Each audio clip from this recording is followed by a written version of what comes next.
Catherine, we're expecting a news conference in about 30 minutes. What can you tell us? What's the latest on the visit there? Hello there, Monty. Emmanuel Macron, Olaf Scholz, Mario Draghi, and the Romanian President, Klaus Iohannis, are inside the presidential palace just down the street nearby. They're having a working lunch with Volodymyr Zelenskiy. They were welcomed at the presidential palace, pictures coming out there of handshakes.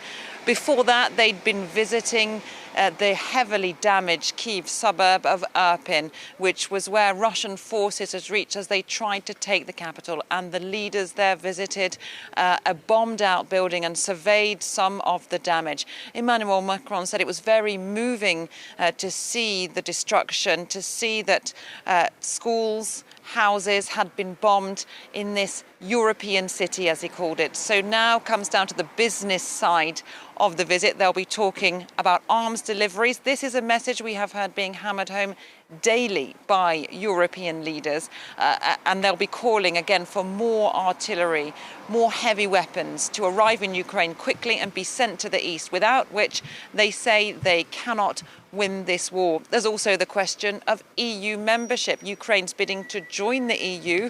The European Commission is due to give its opinion on that tomorrow, so he'll be looking for these European leaders' support.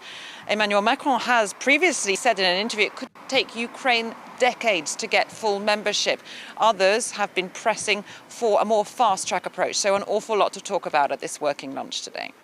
Well, Catherine, we've heard some strong words today from Emmanuel Macron in support of Ukraine. We've also know that he's spent a lot of time speaking with Vladimir Putin.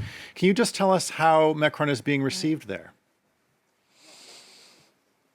It's fair to say that Emmanuel Macron is not the most popular European leader here in Ukraine. A lot of people have very ambivalent feelings about him, and comments that he has made in interviews in the past have not been well received at all. Talk of it being important not to humiliate Russia.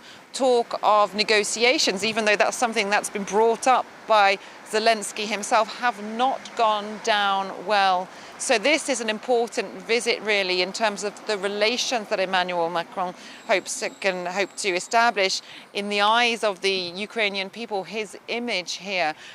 Perhaps it's a reason why he came with other European leaders, although the French presidency said that that is to show an image of European unity for Ukraine. Now, asked about this view of him in Ukraine, asked about the perception of his comments when he was out and about visiting the bombed-out suburb of Irpin, Emmanuel Macron said that he'd spoken several times about these issues with President Zelensky of Ukraine, and that France stood by Ukraine's side, as it had done since the first day of this invasion. But many people here still remain rather unconvinced.